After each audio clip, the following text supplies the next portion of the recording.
history isn't just what happened. It's what still matters. The decisions, the turning points, the stories that shape our present. This is history told forward. Conversations that looked back to better understand what comes next.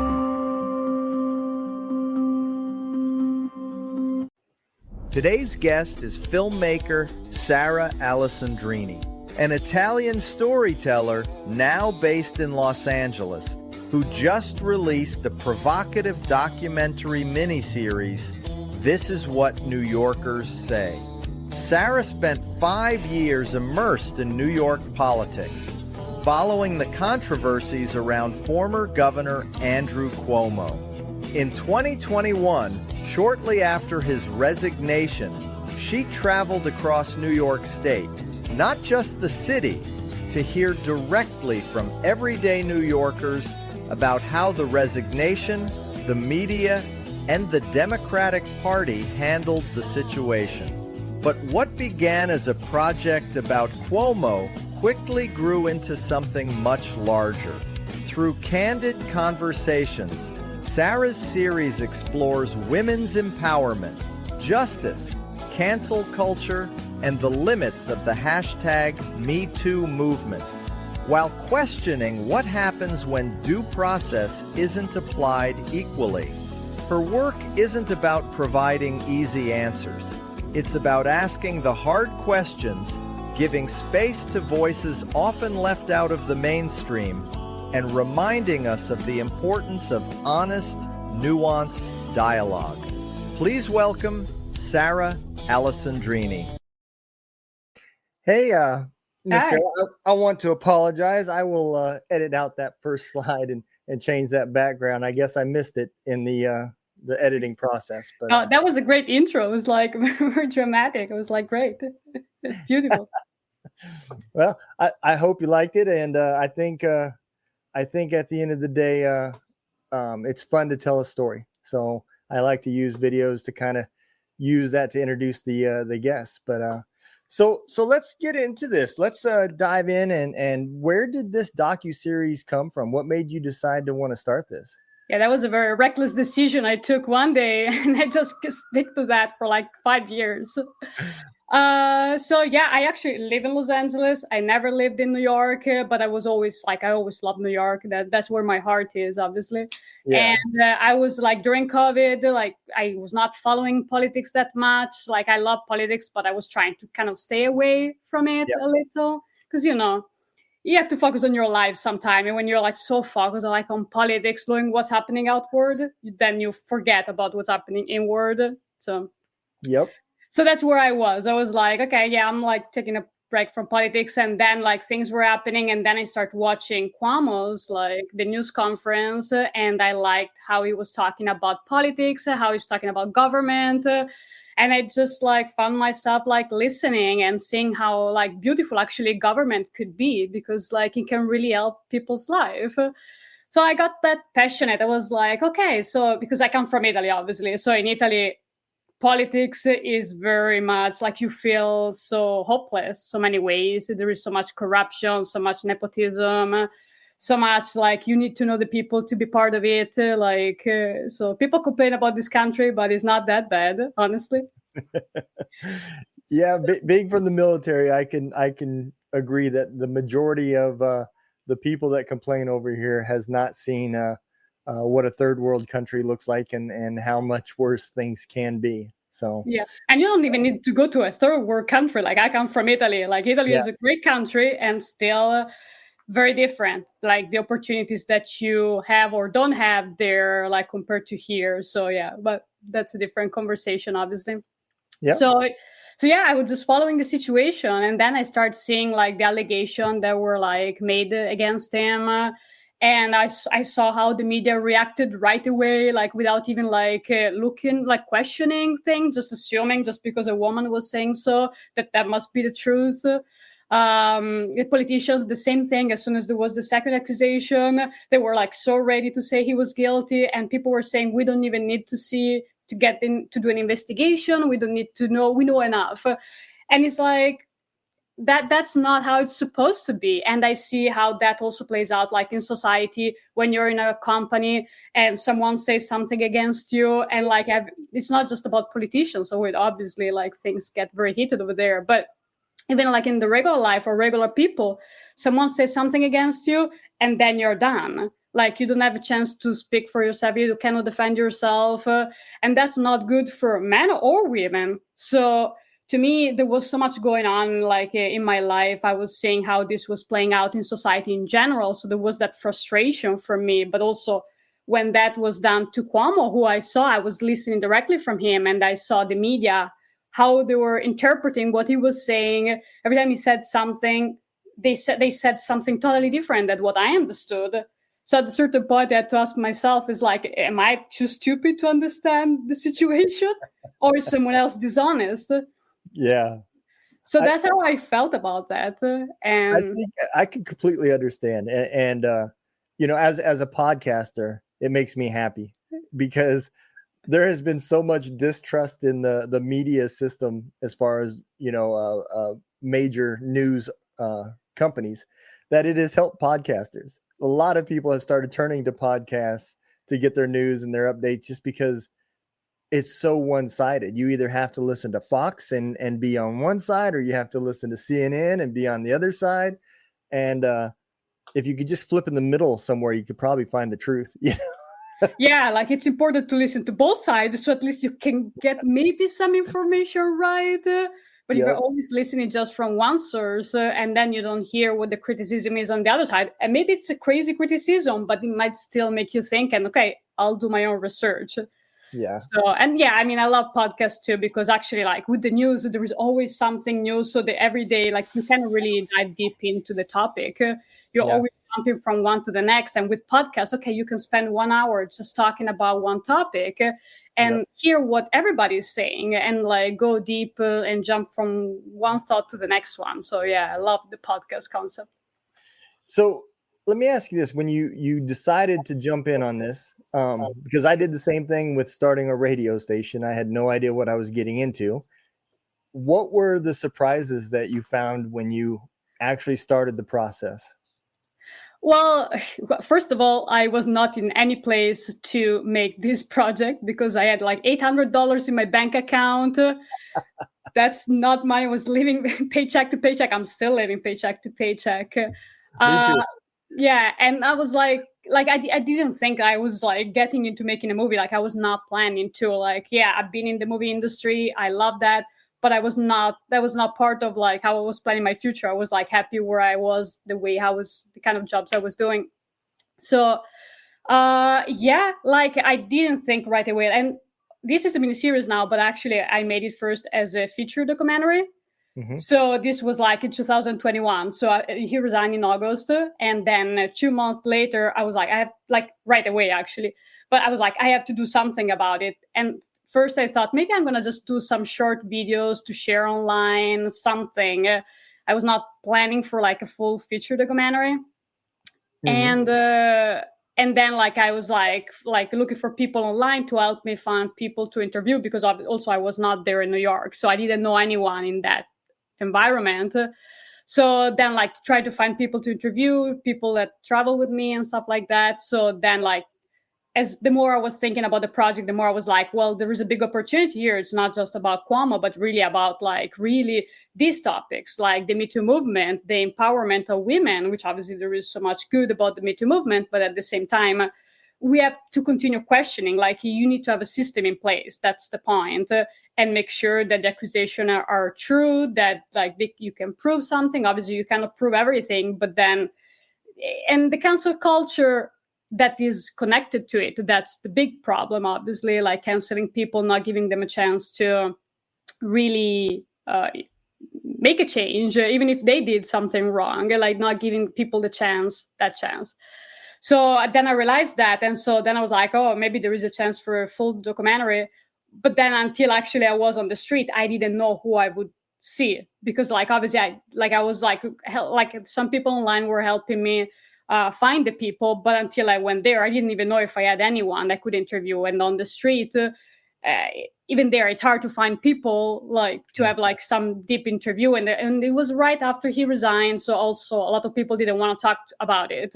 People that were supporting didn't want to talk about it because, of course, they like some people lost their job in the afterwards just because they were supporting him. And I know some people, they had to resign for their position just because someone was pointing out that they actually like Cuomo. So there was all this system, and like people were afraid to put their face, and the people that hated him didn't even want to interview because they already got what they wanted when he resigned. So Yeah. so it was challenging that, but like some reason, like I ended up like, getting like these amazing people. And I didn't know how long the interview would be, but actually like they ended up being like so deep, and people like, they really opened themselves up to me, and they start talking about their personal life and like the challenges that they went through. And it was really real, like people, real people. And that's what I really loved about this project, because it's not like that fake Hollywood kind of like documentary or film where like everybody like looks a very specific way. It's real people. You can see they're very authentic. And so then the challenges start after I finish editing. The challenges start growing and growing and growing. And so first I finished as a feature documentary in like 6 months, more or less. Like I did everything by myself because obviously I didn't have money to pay for anyone. Like I just paid a couple of friends for like the music, the color correction, but everything else was done by me. And so then I went to like film festivals. But obviously it was like smaller type of film festival. So I got to see what people felt watching the documentary. And the more I was like thinking there, like I was like looking for distribution at that point after like a year or like festivals. And like, I mean, I know it was not over. I know it was not over because also like the feature documentary was just the interviews of the people. And it didn't have the first part where actually tells you the story, because that's used, like I made it with archival footage, which obviously it's a big process when you use other people's footage. Like, you have to go through like fair use review. So that was like 2 years of my life with my lawyer editing the episode in an extra like way and making changes. So to make sure that like I was using the specific amount that is required by the law and like that kind of stuff. So that was a big challenge for sure. And doing that, trying to work as fast as I could to make enough money to pay for my lawyer. So it was like all those challenges for a couple of years, and like struggling because also I was dealing with my life, work. I was still a part-time student at that point. So the challenges were pretty crazy, and also like fighting with the people that I was like collaborating with at the beginning, that they helped me find interview. They were like threatening me with lawsuits. So it was like all that like craziness that every day I was like trying to survive just to try to get this to the end. And all for something that you wasn't really even over there or part. You were just kind of reporting on it, and all of a sudden his chaos has became your chaos. Yeah, pretty much. And I'm not still dealing with like his enemies or anything. But yeah, it was just like, all this chaos into my life, like suddenly, like, But it's been a great journey. It's been a great journey, which obviously, like, I'm so grateful for. And like, it gave me so much purpose. Like my life, like, obviously it's very different now than it was before. And I'm like, so grateful for everything that happened. But yeah, it definitely like, and the challenges are still here also, because I'm also an immigrant. So also like struggling to find a way, okay, the rules that applies to me are different than other people. So it's a lot to navigate every day. Yeah. So yeah. Especially doing it by yourself. I mean, that's a big undertaking. Yeah, I want to unpack something that you said real quick. The fact that you were doing real people and they look real. I think that is so important in today's world, because AI has gone kind of mainstream now to where just about everybody's using it somewhat, right? But that question comes up a lot: is this real? And the fact that you were, you could tell that you were interviewing real people off the streets. I think that in itself gives a credibility to a documentary now compared to what it used to be. People used to question, their thoughts and stuff like that. And now they're just questioning, is this person even breathing? Or is it a real person? And I think that's amazing. I love watching documentaries. I watch every night before I go to bed. I'll watch something, and my taste just goes all over the place. But I think it's important because you get to learn a little bit about the filmmaker. You get to learn a little bit about the topic, and a little bit of knowledge goes a long ways. So when you started interviewing people, were these people that you found and agreed to set up a time to interview, or were they literally just people off the street you were trying to get to stop long enough to? This episode is brought to you by Barracks Media, where your online presence becomes a real asset. Barracks Media builds professional websites for podcasters, creators, authors, and small businesses who are ready to be taken seriously. Not templates, not cookie-cutter pages. Real platforms built to grow with you. Whether you're launching a podcast, promoting a book, or building a brand, your website should work as hard as you do. We design sites that convert listeners into followers and followers into clients. Visit barracksmedia.com and turn your idea into a home on the web. To talk to you. It's like half and half. Some people found them through some people that I found online. Some people were like friends of people found online. So whoever wants to speak about this topic, we got a few people of those. Then we found a few people that were just on the street, and they were willing to talk about these topics, and they're great interviews too. And then it was the beauty of this was also the beauty of human beings. We found a total stranger on the street, and he found a couple of his friends who were willing to talk about this topic, and he sent us to their home, and they opened their house to us total strangers, in the middle of Queens. They knew nothing. One person was still having her physical therapy session at home while we were interviewing their friends. It was very very human, very real, very being part of a family suddenly this. People opening their home to you. That's beautiful humanity. That was beautiful for sure. That's awesome in itself, because New York never gets that kind of news. It's always the crime rate and the problems there. Nobody ever reports on that. That is probably a small percentage of New Yorkers. It's not the majority. And it is funny because I've had several people from New York on my show, and they all say the same thing. If they're not from New York City, if they're upstate, they all say they hate New York City, right? That's not New York. That's something completely different. And I always found that kind of funny, but it is. They're a farming community and down home people, especially northern areas. And it doesn't surprise me that you would find some people like that even in the city. Yeah, I'm a huge fan of New Yorkers. I have a lot of bad experiences too, obviously, but yeah, a lot of beautiful things. And then even when I was at some festivals, I was at the one festival that was in the middle of nowhere, an urban, very rural area. And this person was doing this small festival, in their Victorian house, in the back of that. And so it was the middle of nowhere. And I went there, and I didn't even get a car because I didn't even want to get a car. And they said, oh yeah, there is Uber available, so I'm not going to rent a car. And also because when you don't have a car, then you get a ride from other people sometime, and you create more connection, which I love that. Because when you share time in the car and you meet filmmakers, and everybody's going to have a car. So I was I don't need a car. I'll just get Uber. So I went there actually to that festival twice.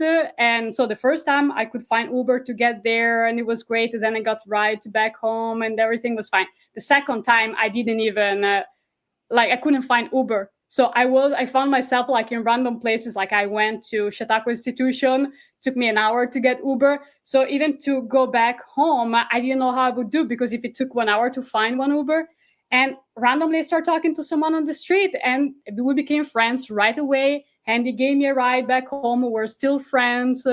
Another stranger at the diner gave me a ride to the place. It was so beautiful. It was so beautiful. And and like that's where like I love like people. I love like also like people that are different. Like obviously that area, it's like a rural area that is not very Cuomo supporter type, like a lot of like Trump signs. So this was like back in 2022. So I went to this pub, and of course there were people like with like Trump wristbands. Everybody like loved Trump there, and so I went there, and like this crazy person going to a like area like in Western New York, like saying, "Yeah, I'm here doing a documentary. It actually defends Cuomo. I support Cuomo." And so these people, like, it was crazy. Like they loved it. It was like so funny for them that this random person from Los Angeles coming to Western New York defending Cuomo, like right close to when he resigned pretty much. And we had a great night, actually. Like we're just talking. They kept offering me drinks. It was a great night. Like I love like meeting like people that are different like part of the spectrum and everything, like different aisles. I think that's beautiful. And it's beautiful to be able to have those conversations, even if you disagree with people, obviously like disagree on so many things, but the ability to be able to talk to people and hear what they have to say, I think it's like the most important thing for sure. Yeah.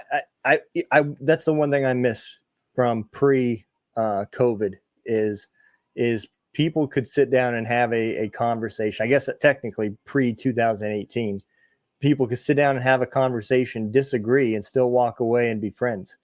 And that all changed after 2018. This show is part of the Barracks Media Network, built by veterans, creators, and storytellers who believe stories change lives. Barracks Media produces podcasts, books, and digital content that amplify voices worth hearing. We help creators launch, grow, and monetize their message without losing their soul. If you've got a story in you, or a show in your head, go to barracksmedia.com and start building something that lasts. I hope at some point it gets back to that. But and I think COVID just made it worse because people were isolated and then they got stuck. Just like you said, you weren't watching the news, but a lot of people did. And they just stared and it became depressing. And I think it affected a lot of people's mental health. When you went to New York, you had a camera and $800. And did you have a friend or somebody to stay with there or? So like I was traveling with some of these people that I met online. So like for a couple of nights we stayed at their house, but the rest we were like in hotel sharing. But I was lucky because like right before like I start traveling, like all the COVID stimulus checks, they arrived like really the week before I traveled. So it was like, I had some money, and I'm Italian, so I'm so used to like be very resourceful with very little money. So I'm just like used to that. And when you do everything by yourself, obviously, beside like, obviously, like, the hotel when we were traveling and the flight and everything. And then, some credit cards. So then obviously back then I had only $800. Now I have way less because now I have debt, obviously, because then I had to get credit cards, loans, just to be able to keep going. Because also when you make a movie, like you have to get insurance. So you need lawyer, like to go through some process. So like all that process, obviously, like gets expensive. And so then I'm still paying off like that for the series. Obviously, it's like, but it's great. I love that, like that here you have these opportunities where actually, even without nothing, you're still like, if you learn how the system works, you're able to find ways. And I think it's like the most amazing thing about this country, how dynamic it is. Yeah, I would agree. You know, I had a guest come on and he made a comment about the amendments, and I never thought about it till he said it, but I sure stole what he said. And he said that our founding fathers knew what the most important thing was of the Constitution. And that's why they made it the first. And that's the First Amendment, because speech and knowledge is way more important. The Second Amendment came second, and that's for the people that either they lost that First Amendment and they use the Second Amendment to protect it, or they're uneducated and they think that the Second Amendment is the most important thing. But it is true, even in my world in the military, knowledge is power, you know. And I think it's cool that in this country, somebody like yourself can decide to just go out, make a film, and get all this stuff done that I guarantee a lot of YouTubers don't do. They don't deal with all the licensing and all that stuff. Yeah, I see everybody just like using footage, and I'm like, wow, that must be nice. Yeah. Yep. Yeah. It's baffling. But when you went into this, right, and you decided, okay, this is what I'm gonna do, was your goal more so to defend him and try to see if the people were behind him, or what was you expecting to come out of this? That's a very good question, because like I don't even know exactly. Like, yeah, definitely, like that was my perception. Like I knew that, to me, like that he was innocent about all of that, and there were so many conversations we needed to have. Yeah. So definitely I went like that, but I was open to hear what people had to say. Like here I was trying to feature New Yorkers, obviously. Yeah. So my question were more about like all these kind of topics. So yeah, I went there with like, obviously, like I have my own opinion, and like but I always say, like, I think my miniseries is more balanced than I am, because yes, I think with the miniseries, like obviously the majority of people are more pro Cuomo, but also that happened organically because the people who hated him would not want to do the interview. And I tried, when I met people who actually didn't like him, I tried to say like, okay, we'll do an interview or everything. So like that organically happened, and like some people, but also other people are not necessarily like supporter of Cuomo, and they focus more on talking about society. And that's where like at the end, like the series, it's like 5 episodes. Like the first one is really showing like the topics of like the topics, like talking about like whatever happened through archival footage, how it was popular, how like the accusation came, and all the things that he's been accused over the years, because it's not just a sexual harassment accusation. He's been accused of so many things. Like I would say, even of abandoning his dog, which is like, do you really need to write an article like as a newspaper about him maybe abandoning the dog, which of course it didn't happen. Yeah. But so that shows you like the state of like the news media right now, if that's kind of articles they do. Yeah. So it's about money. What is people going to pay to listen to, and what is people going to pay them to say? That's really what it comes down to anymore. And I learned that from documentaries. That's nothing new. That, you know, we thought journalists were independent or you know, biased, but newspapers have been like that all the way back to when we used oil for lighting instead of electricity. You know, that went back and forth about bad headlines and people writing false articles and paying to have them published and everything else. I think you've seen it again when Trump with New York, and how all of those accusations and everything came out, and then some were found to be untrue. Some obviously was true because he paid another penalty on it, and I don't think he would have if he didn't feel that he had a shot at winning. But you know, I think all of that still happens, and when you get down into the roots of the people, I don't think they really care so much about the person, but the effects. You know, I could see somebody who had sexual harassment problems, you know, being more biased against him just because he was accused of sexual harassment, you know, and that just becomes an instant judge, you know, accused, guilty. That's it. Don't want to hear nothing else. And and not all sexual harassment accusations are equal at the same time. Like they keep talking about, he was accused by 11 people. Yes, but like you cannot put it, even if it's 11, again, when you're like a politician, to me, and like you have like millions of people you like deal with every day, 11 people is different than if you're like 11 people in a company of 25 people, obviously. Right. So, but also even there, like not only 11 people were like working with him. Like one was like a doctor that like he was giving him a like COVID test. He just said like, you make the gown look good. Like that was like one thing. That's not the same thing as like the other accuser, Brittany Commisso, who says that he grabbed her breast. Those are very two different things. And like, even if like you can say that it's wrong that he made the comment to the doctor, that doesn't mean that the other one is true. So people put all of them together, but like another one is like, okay, he grabbed someone's like face and like give her a kiss her on the cheek, which like he's an Italian person. You don't know in New York that Italian people kiss people on the cheek. You want me to believe that? So a lot of those accusations are like that. So, but you cannot like be like, okay, this person accused him of this thing very different from this one, so the other one must be true just because it's an extra person who was uncomfortable. So, but yeah, go back to the topic of before, like I was saying, like then beside the first episode that is more about the facts, then the second one is more about Cuomo and what people think about Cuomo. From the third episode to the fifth, like it started going a little away from Cuomo. So that's where it really becomes a bigger conversation about, like in the third episode, it's more about people venting about how to the Democrats, to the political system, to the media, what you were saying, like you cannot trust, it's all about clicks. And what is due process and like what are the dangers of a society where due process is not given to all people equally.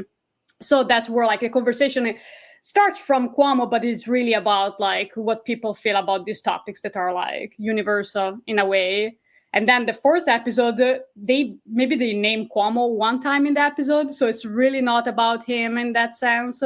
It's really about women empowerment, like how far we have gone, like how things were bad like 50 years ago and like how things are now. So, and when we complain about now, we have to remember it's still not as bad as it was before. So we cannot act as like our current reality is the worst ever that it's ever been, whether it's about women rights or all other like social issues. So that we have to, like, yes, there is always so much work that needs to be done, but we have to remember also that we have to be fair, that like things were much worse back then. So that's a conversation. And then the last episode is more about our society. So like cancel culture.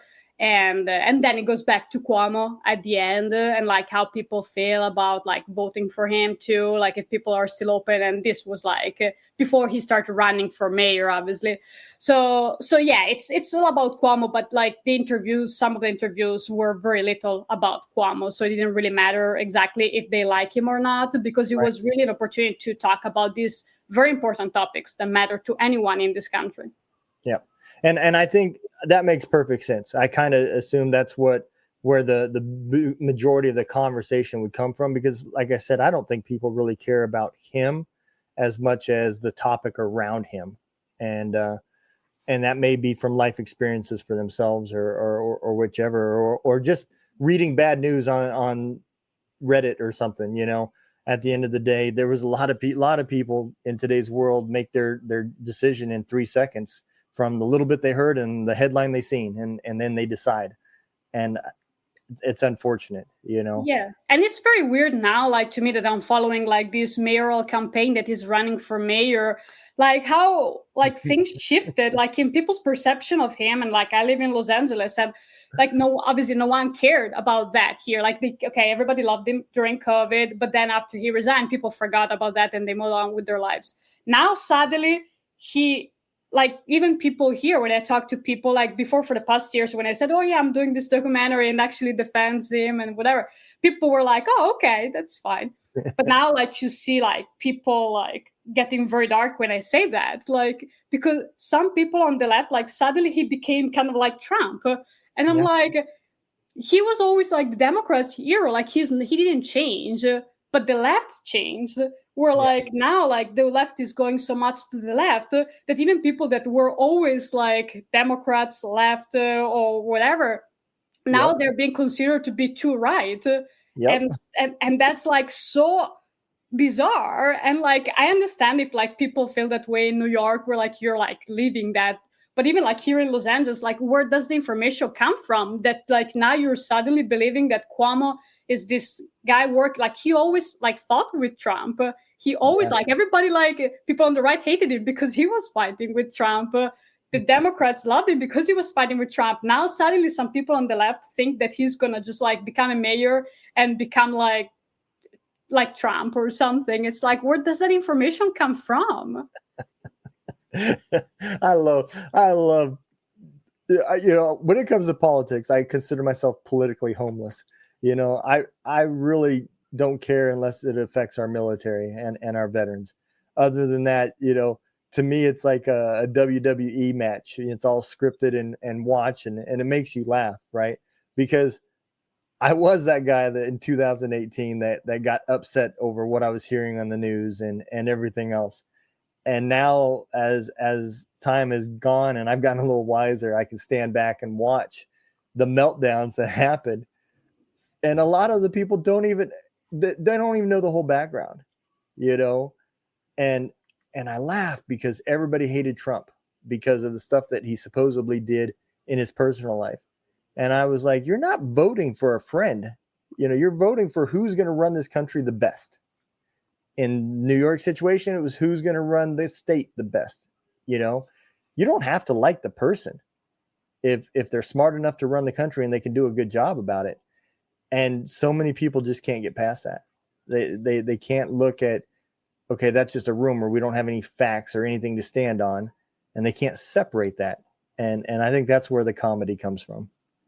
Yeah, it's that like moral superiority that people are like so focused right now. And like, I totally get it. Like, you don't want to like, vote for someone who's like a horrible human being, like whatever, right. Like, and all the things. And I see that like a lot of people feel that Trump is that way. But still, like that, when they attack the people who vote for someone, like people vote for people, for a politician, for all kinds of reasons. So you cannot judge them and just assume that they are like these horrible human beings just because they voted for someone. And I mean, I come from Italy, and like in Italy, we had our Donald Trump in a way for 20 years, for like all these years. It's kind of it was a similar thing where like, like people always had to attack him on personal issue and everything. And it's fine, but like if you want to win election, you have to also propose something. Yeah. And when you just focus on like trying to find ways to prevent the other person from running, like the Democrats for the past years, they just spend their energy just like finding other ways so that he would not run. Instead of like trying to have him not run, why don't you propose something so that when you both run, then people are going to choose you because of the ideas that you bring to the table, because of who you are, not because you did something. And that to me, when you do those kind of tactics, like it already proves that you have nothing to offer. And obviously I'm on like the Democrat side. So I'm glad I cannot vote so that I don't have to pick any party. So I can just be in the middle and everything. But that's like what I saw, and like the division that has been happening in this country for the past years. It's just like scary. And like, and also what happened to Charlie Kirk now, it's like so heartbreaking. It's like people are not able to listen to other people, whether you agree with someone or not. But he was doing something beautiful, like having a platform that allowed anyone to talk. And he was allowing them to give a chance for them to change his mind. And it was like, that's part of the solution. It's not part of the problem. And that's so heartbreaking that this happened. So, yeah. Yeah. It is crazy how we have thought that we have to turn to violence when we don't like something. And that is scary because, like I said, as a veteran, I spent 68 months deployed to some of these great places, Iraq, Afghanistan, Bosnia, and I've watched countries get torn down by people who are rioting and upset. And I look at the streets of what we're seeing, and man, I'm starting to see a lot of similarities, and it is kind of scary. Because once we stop talking to each other, well, that's when it gets worse, because now there is no negotiations. There is no coming to an understanding. And that's the worst part about it. I do find it funny though, with New York, right? It's like New York has its own special case. And I do understand how important the state is when it comes to the grand scheme of politics.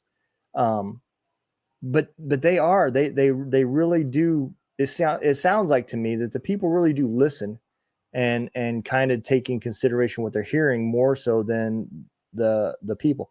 obviously probably not the case with Trump, but majority of New Yorkers are Democrats who don't like Cuomo.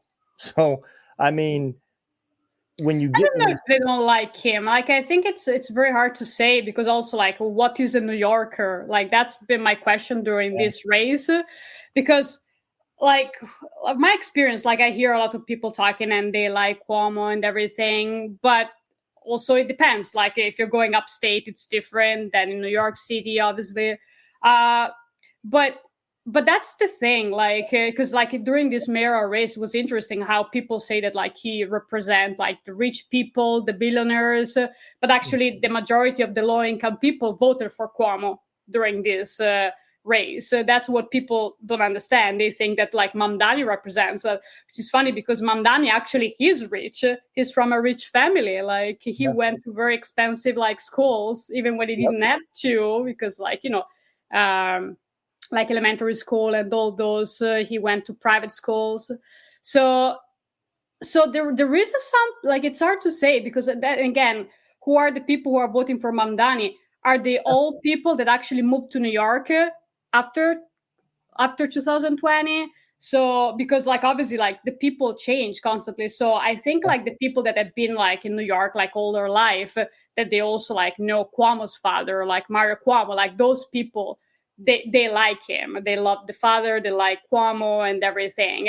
Then there is a bunch of people, obviously they hate Cuomo, because also there is like some background there, because some people like in politics, they hated his father too. So then now also like those people that were supporting those that hated his father now obviously hate him. So obviously there is a long history behind that. But that's where my question is, like the people that are voting now, they voted in the primary. And again, like the primary, like if you look at the numbers, it's not that people didn't vote for Cuomo. Like people act as if like he lost miserably, but it's not true. Like he got, like once you put all the rounds together, he got 440,000 votes. Mamdani was like 570, something like that. So we're not talking about no one voted for him. Right. So yeah, like I think there is like a bunch of people that like him, or some people that don't like him, but they understand that obviously he is like the most qualified, like the best qualification for the job, and that. And then you have a bunch of people, obviously a lot of young people right now, that they are interested in the socialism, and so it doesn't matter who is what you propose, they just love that Mamdani supports socialism, is a socialist. So, and you see a lot of that in young people. I mean, obviously I live in Los Angeles, so I see a lot of that here, as a majority of like people that I talk to.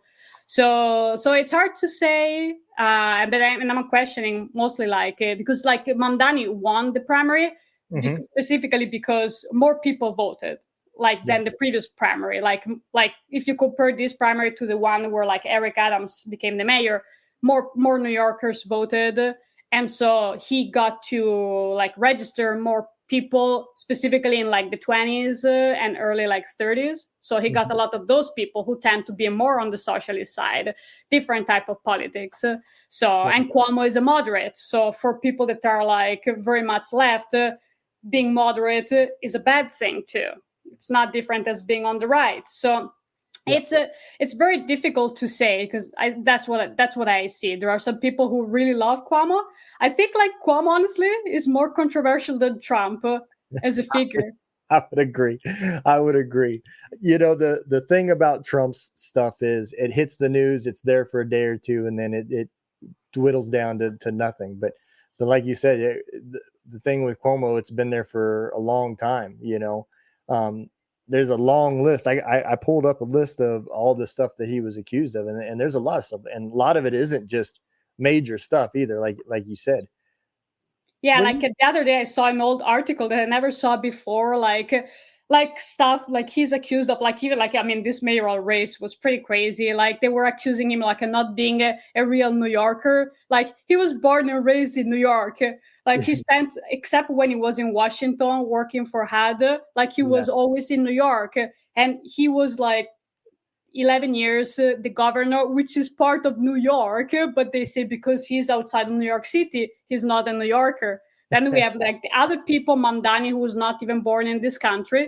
And then we have the other person that was doing the primary, Brad Lander, who was not also born in New York either, but they all were attacking him for not being enough a New Yorker because he lived in Westchester, which again, but he was still working New York City and Albany, obviously, when he was a governor. And again, he was like part of the governor, so he was dealing with all like issues in New York City too. Yeah. But there were crazy stuff too, like when they asked him what was his favorite bagel, he said the ingredients in the wrong order than what real New Yorker would say.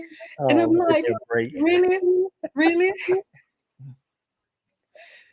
When you got to, I believe you said the third series where it changed more so to the people on the street talking about their issues, not so much about individuals. Were you surprised at any of the things that you were getting back from the feedback you were getting from them? I'm more like when episode 4, actually, more that's when they start talking about their personal like experiences, more about like sexual harassment and stuff like that. So yeah, I mean, that obviously they really open themselves up so much, like sharing like even experience, like how someone was like raped as a kid.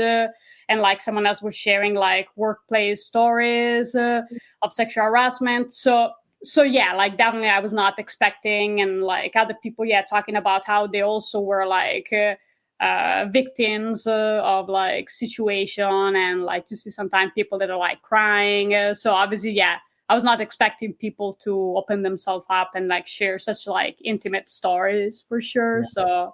So yeah. Yeah, absolutely.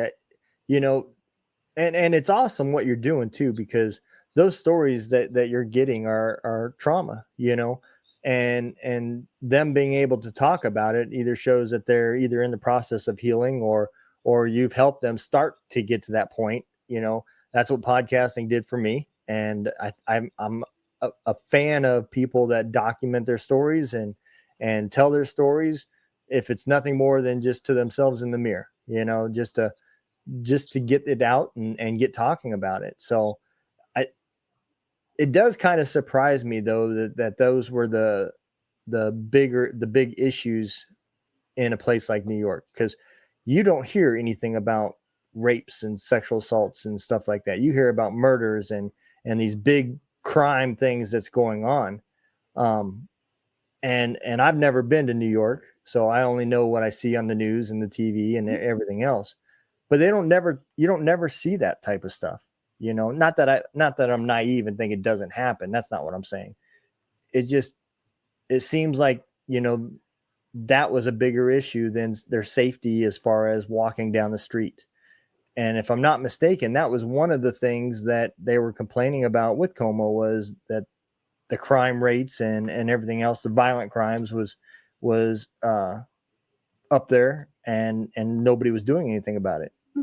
Yeah, I mean, that's more now for this campaign for sure. The interview obviously were done like a little like earlier, was like 2021. So, and we started more talking about his issue. That's what triggered all the conversation. So we didn't go into that kind of issue. Plus, I interviewed people around the state. So it was not only New York City, obviously, like people like Long Island, Albany, Rochester. So it's different part, not only New York City. Yeah. But yeah, I mean, even that is like hard to say, like, because now they complain about more him for the crime, like being responsible. But again, he was the governor, not the mayor of New York City. So definitely have like some responsibility in like how things were happening. But I mean, that's like my question. It's like what I always like, people are always like ready to judge people. Okay, you did this, you did that. But what, like, when you're like in charge of something, actually, when you're in charge of whatever, it's a company, whatever it's like of a team or something, it's hard. It's hard. Like, and when you do something, you think that's what's gonna be a good thing. But sometimes when you do a good thing, you create the opposite effect, even if you're not trying. Like when you're a parent, like let's say, like, I was like hearing these stories where like parents, like kids are not able to tie their lace anymore, like in the shoes, and the parents do it all the time for them. Like which is crazy. But It is crazy. like as a parent, you think, oh, I'm doing something nice for my kid, so that's going to be good for them. But actually, you're creating the opposite effect. So like then you create someone who is not able to be independent, who's not able to live their life fully as they could if you didn't do that. So when I think about politics and policies, like I always you try to focus more like on the vision that the person has for society than the policies, because maybe you're like, because every politician might do bad policies, like it's impossible to do good policies all the time.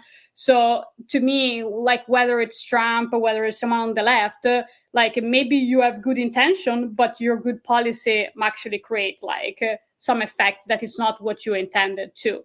So for me, it's hard to say. And sometimes maybe like you do some bad policy that like people, like sometimes you have to take risk in politics too. And you cannot take risks because right now, like everybody's going to jump and criticize you. Like I think about the tariffs for Trump.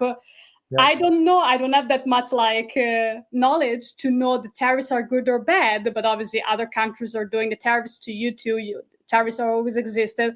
But when you're like, and everybody is like agreeing that tariffs are bad. But what if, as a politician, you want to take a risk because you have a vision that is bigger than that specific things?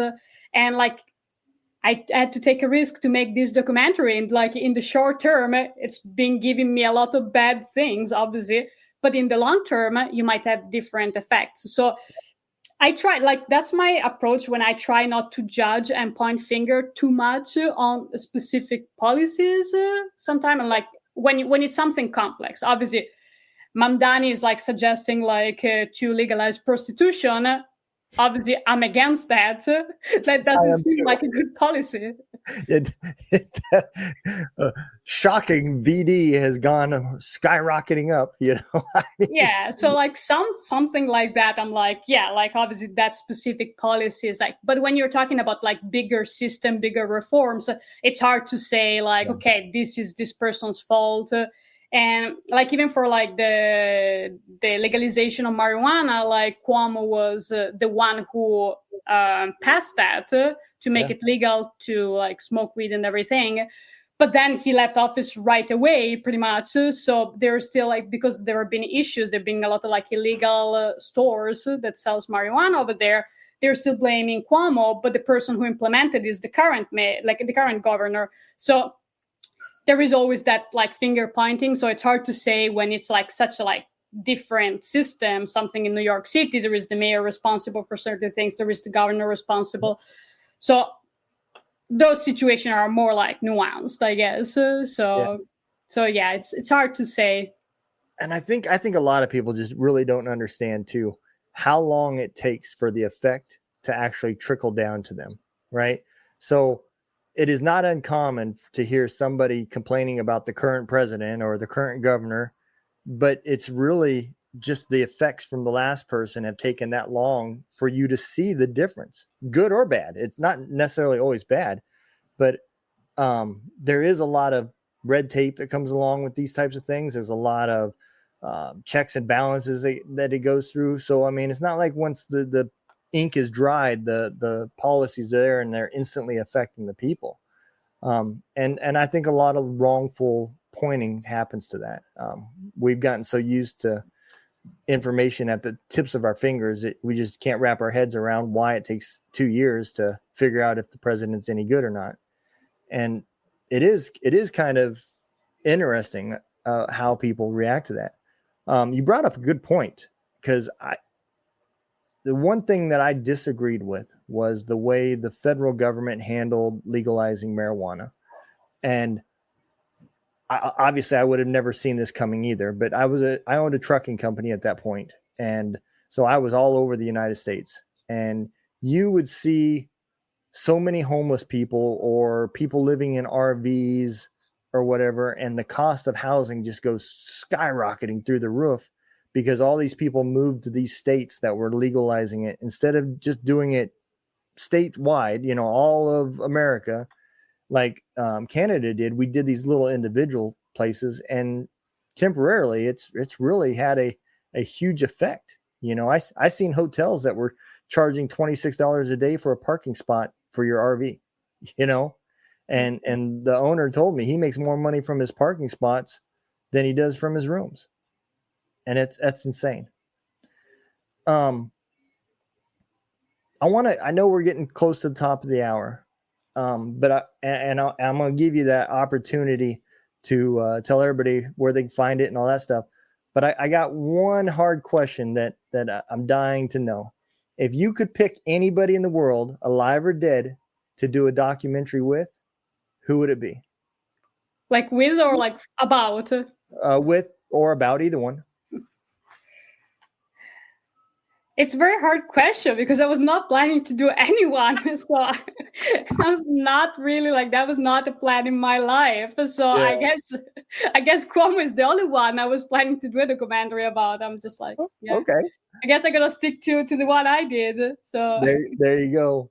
So what is on the horizon then? Where is your hopes that this documentary ends up at?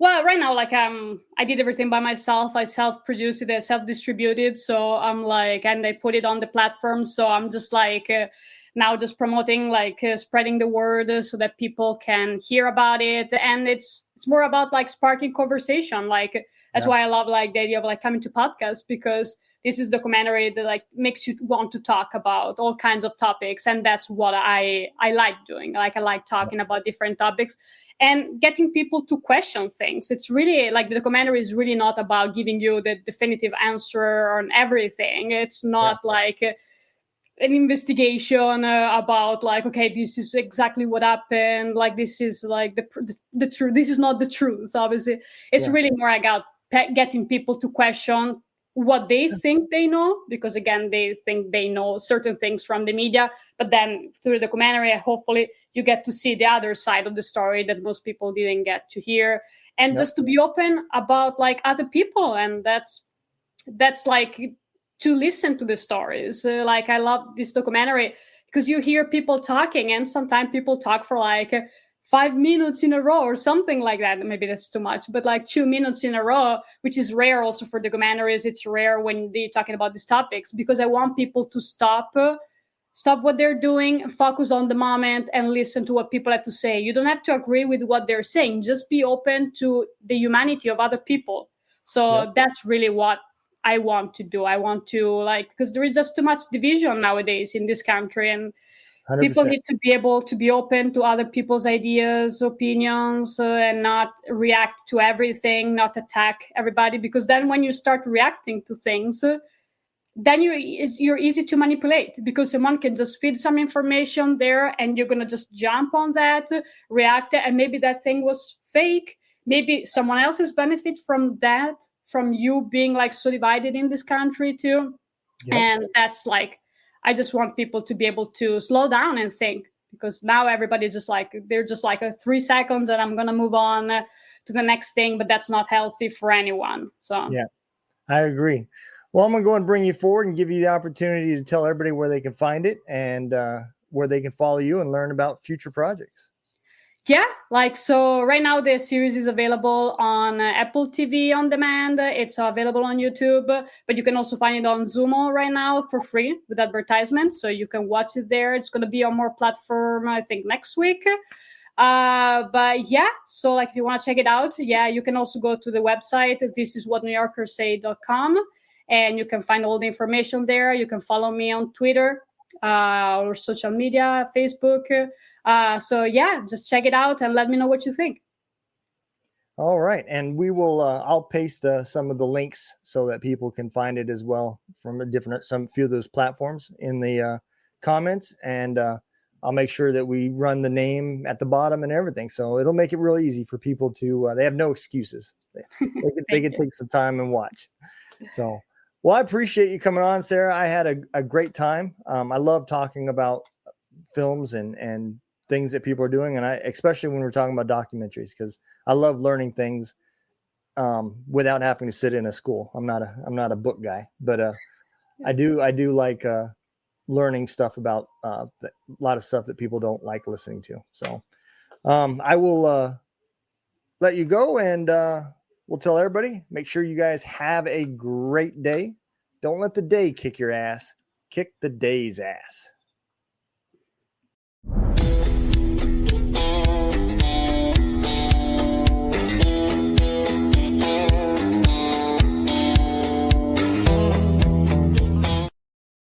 You've been listening to History Told Forward, a podcast from the Barracks Media Network. Thanks to our guest for sharing their insight, and thank you for listening. You can find more conversations like this across the Barracks Media Network. We'll see you next time.